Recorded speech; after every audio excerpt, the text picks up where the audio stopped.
Bismillahirrahmanirrahim. Assalamualaikum warahmatullahi wabarakatuh. Alhamdulillah wa syukurillah. Wassalatu wassalamu rasulillah. La nabiyya ba'dah, amma ba'du. Pertama-tama dan yang paling utama, puji syukur kepada Allah Subhanahu wa taala karena telah melimpahkan rahmat dan kasih sayangnya untuk kita semua.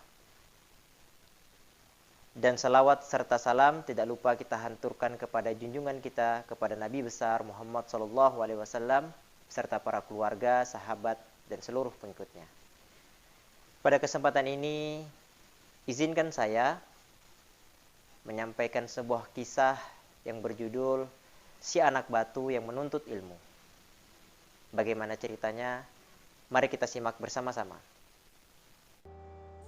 Anak-anakku yang dirahmati Allah Subhanahu wa taala, saking wajibnya kita menuntut ilmu sehingga mengingatkan saya kepada sebuah kisah Ibnu Hajar Al-Asqalani.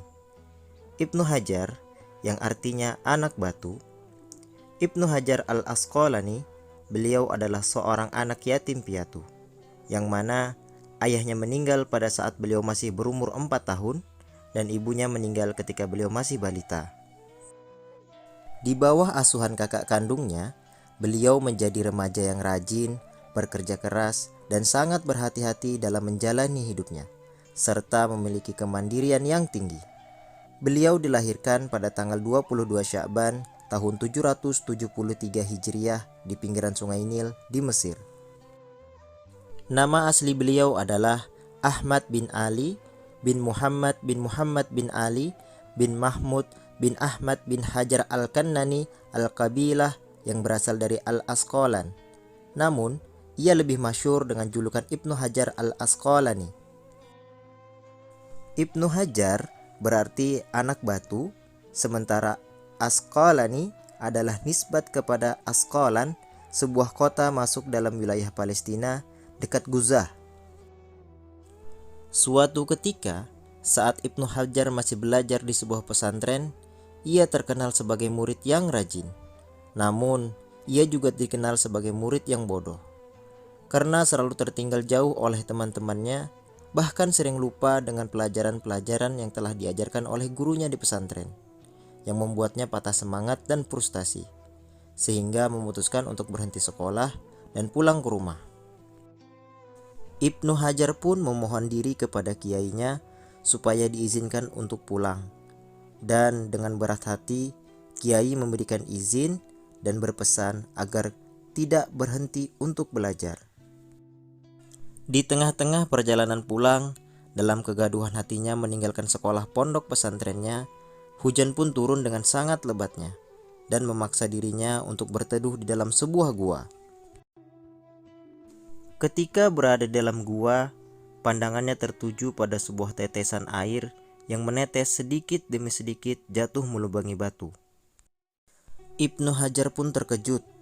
Beliau pun berucap dalam hati, sungguh ini sebuah keajaiban. Melihat kejadian itu, beliau pun merenung. Bagaimana mungkin batu itu bisa terlubangi hanya dengan setetes air? Ia terus mengamati tetesan air itu dan mengambil sebuah kesimpulan, bahwa batu itu berlubang karena tetesan air yang terus-menerus.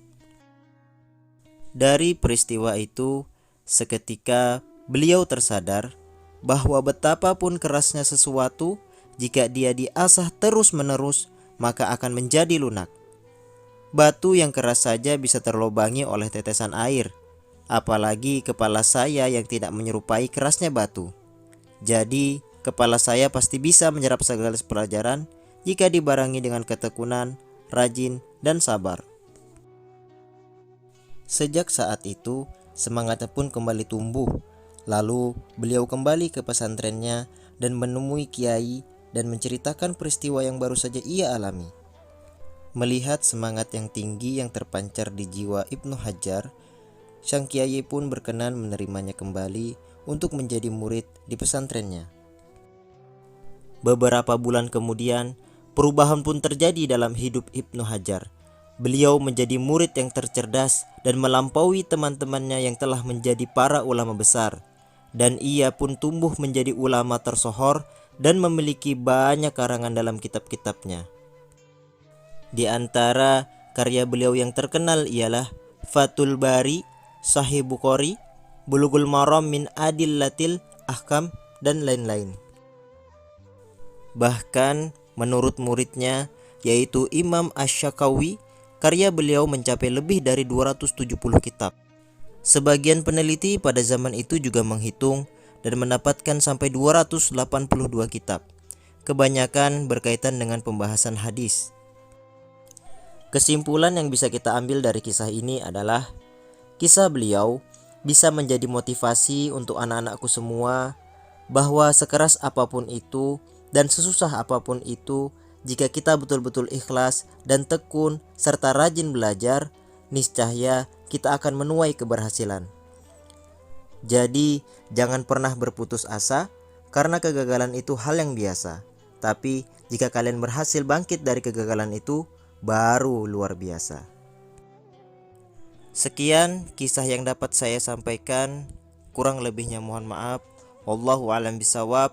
Wassalamualaikum warahmatullahi wabarakatuh.